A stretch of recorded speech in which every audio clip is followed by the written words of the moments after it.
성경상 꼭 알아야 할 단어는 감람나무입니다. 감람나무의 중요성을 처음으로 밝힌 분이 바로 박태선 장로님입니다. 그분은 호세아서 14장을 언급하면서 감람나무라는 존재를 증거하기 시작했습니다. 내가 이스라엘에게 있을 것 같으리니 저가 백합화같이 피겠고 레바논 백항목같이 뿌리가 밝을 것이라. 그 가지는 퍼져서 아름다운 것이 감람나무와 같고 그 향기는 레바논 백항목 같으리라.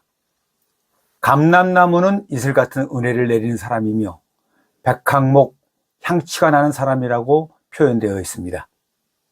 전도관 교인들은 박태선 장로님을 통해서 이슬 같은 은혜가 내리고 또 향취가 진동하는 것을 알고 있었기 때문에 감람나무는 박태선 영모님이 틀림없다고 생각하여 영모님을 감람나무 영모님이라고 부르기 시작했습니다. 감람나무라는 설교가 나가기 시작하자 기독교계에서는 난리가 났습니다. 기독교 2000년 역사 동안 감람나무를 말한 자 아무도 없었기 때문입니다. 전도관의 어린 중고등학생들이 목사들에게 예배의 시간만 되면 나타나서 감람나무에 대해서 질문해대곤 했습니다. 감람나무가 뭔지 모르는 목사들은 난처하기 그지없자 그들을 내쫓고 심지어 폭행까지 가했습니다. 감람나무는 성경 구약과 신약에 등장하는 내용입니다. 구약성경 시갈에서 4장과 신약성경 계시록 11장에 감람나무에 대해서 기술되어 있습니다. 먼저 스가랴 4장부터 읽어보겠습니다. 내가 그에게 물어 이르되 등잔대 좌우의 두 감람나무는 무슨 뜻이니까 하고 다시 그에게 물어 이르되 금기름을 흘리는 두 금관 옆에 있는 이 감람나무 두 가지는 무슨 뜻이니까 하니 그가 내게 대답하여 이르되 내가 이것을 무엇인지 알지 못하느냐 하는지라 내가 대답하되 내 주여 알지 못하나이다 하니 이르되 이는 기름 부음 받은 자 둘이니 온 세상에 주 앞에 서 있는 자라니라 하더라. 스가랴 4장은 두 감람나무와 감람나무 두 가지를 기름 부음 받은 자이며 온 세상 주 앞에 서 있는 자라고 말하고 있습니다. 다음은 계시록입니다. 내가 나의 두 증인에게 권세를 주리니 그들이 굵은 베옷을 입고 1260일을 예언하리라. 그들은 이 땅에 주 앞에 서 있는 두 감람나무와 두 촛대니 만일 누구든지 그들을 해하고자 하면 그들이 입에서 불이 나와서 그들의 원수를 삼켜버릴 것이요 누구든지 그들을 해하고자 하면 반드시 그와 같이 죽임을 당하리라. 그들이 권능을 가지고 하늘을 닫아 그 예언을 하는 날 동안 비가 오지 못하게 하고 또 권능을 가지고 물을 피로 변하게 하고 아무 때든지 원하는 대로 여러 가지 재앙으로 땅을 치리로다. 계시록에서는 두 감람나무와 두 촛대를 말하고 있습니다. 그런데 그들은 주 앞에 서 있다고 한 걸로 봐서 스가랴 4장에 두 감람나무와 감람나무 두 가지와 동일한 존재임을 알 수 있습니다. 감람나무와 두 가지 두 촛대 다 동일한 존재를 말합니다. 또한 계시록 11장에서는 감람나무를 하나님이 증인이라고 말하고 있습니다. 즉 하나님을 증거하는 존재를 말하는 것입니다. 그 두 사람은 하늘을 닫아 비를 못 오게 하고 물을 변하여 피가 되게 하는 능력을 보인다고 하였습니다.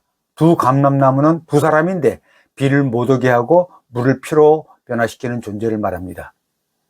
그러면 기독교에서는 감람나무를 어떻게 말하고 있는지 알아보겠습니다. 첫째, 구약 성경의 두 감람나무는 여호수아와 스룹바벨이라고 했습니다. 왜냐하면 스가랴 4장에는 여호수아와 스룹바벨을 큰 능력자로 기록을 하고 있기 때문입니다. 그러나 그런 해석은 틀렸습니다. 스가랴서의 감람나무는 계시록의 감람나무와 동일한 존재이므로 과거 인물을 말하는 게 아니라 미래에 나타날 인물을 말한다고 하여야 짝이 맞습니다. 여호수아와 스룹바벨은 이미 과거에 나타났다 사라진 존재이니 감람나무가 아니라고 해야 맞는 해석이 되겠습니다. 둘째, 신약성경의 두 감람나무는 모세와 엘리야라고 했습니다. 모세는 애굽 왕 바로에게 애굽에 있는 물을 물을 다 피로 변하게 하는 재앙을 내렸던 사람이고, 또 엘리야는 3년 반 동안 비를 못 오게 하다가 다시 비를 오게도 한 기록이 있는 존재이기 때문입니다. 앞에서 말한 동일한 이유로 계시록 11장의 감람나무는 과거에 지나간 인물을 말하는 게 아니라 미래에 나타날 인물에 대한 기록이므로 모세와 엘리야라고 풀어서는 안 됩니다. 그렇다면 감람나무는 누구란 말입니까? 첫째, 감람나무는 나무와 같은 사람입니다. 영모님은 감람나무는 나무와 같은 사람이라고 설명하였습니다. 나무는 사람과 달리 감정이 없습니다. 주먹으로 치고 발로 차도 화를 내지 않고 가만히 있습니다. 오히려 나무는 생명체들이 내뿜는 이산화탄소를 다 흡수하고 생명체들을 살리는 산소를 한없이 내뿜어 주는 것처럼 중생한 자의 성품은 나무와 같은 성품이라고 설명을 하였습니다. 이것이 하나님의 성품이라고 설명하였던 것입니다. 두 번째, 감람나무는 금 같은 기름인 이슬 은혜로 이루어진 분이요 향취가 진동하는 분입니다. 금 같은 기름은 완성된 최고의 은혜인 이슬성신입니다. 이슬성신을 부어주는 분이 감람나무입니다. 그래서 감람나무는 백합꽃 향취가 진동한다고 했습니다. 교인들은 이슬 은혜를 내리고 백합꽃 향취가 진동하는 박태선 영모님이 감람나무임을 깨달았던 것입니다. 그런데 박태선 영모님은 감람나무를 증거하면서 감람나무는 두 감람나무로 출현할 수도 있고 한 감람나무로 나타날 수 있다고 하였습니다. 이것은 하나님의 비밀이라고 하였습니다. 그러면서 두 감람나무로 나타나면 악조건이고 한 감람나무로 나타나면 호조건이라고 하였습니다. 여기서 박태선 영모님 한 감람나무로 출현한 것에 주목해야 합니다.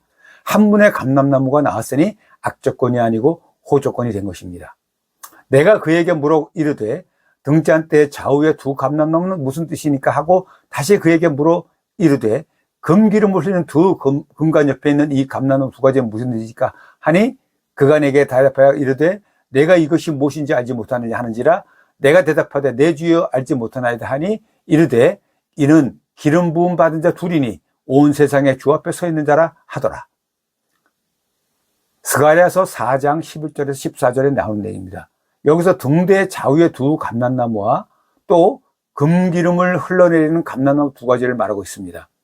두 감람나무와 또는 한 감람나무와 두 가지를 말하고 있는 것입니다. 앞에서 말한 바와 같이 박태선 영문이 한 분의 감람나무만 출연했으니 위 성경 구절 중 한 감람나무와 두 가지에 해당된다고 하겠습니다. 그렇다면 한 감람나무로 출연한 박태선 영모님은 두 가지를 어떻게 키우게 될까요? 이것은 잃어버린 아담과 해와를 찾아 삼위일체 하나님을 회복하는 천기 중에 천기인 것입니다. 하나님이 감람나무 원태로 출현하여 에덴에서 잃어버린 두 하나님인 아담과 해와를 찾게 되는 것이 한 감람나무와 두 가지의 역사인 것입니다. 한 감람나무와 두 가지의 역사는 삼위일체 하나님이 일체로 완성되어 출현하게 되는 것을 의미합니다. 이기는 사람은 내가 이긴 뒤에 내 아버지와 함께 아버지의 보좌에 앉은 것과 같이 나와 함께 내 보좌에 앉게 하여 주겠다. 계시록 3장 21절에 나오는 말입니다. 첫 번째 하나님인 박태선 영모님이 두 번째 하나님인 해와 이긴 자에게로 합일되어 2인 1체가 되고 2인 1체가 된 몸이 다시 아담 하나님에게 합일되어 삼위일체로 완성이 되는데 이처럼 한 분으로 출하신 이분이 곧 우리가 고대하는 구세주인 것입니다. 이분을 마지막 아담이라고 성경은 말하고 있습니다. 기록된 바 첫사람 아담은 생명이 되었다는 것 같이 마지막 아담은 살려주는 영이 되었나니 고린도전서 15장 45절의 말씀입니다. 에덴 동산에서 막여진 아담은 생명이 되었고 둘째로 회복되어 나타난 마지막 아담은 살려주는 영이라는 말씀입니다. 다시 말하면 둘째 아담은 온 인류를 살려주는 구세주라는 뜻입니다. 바로 조성님이 둘째 아담이요 구세주라는 말씀이 되겠습니다. 감사합니다.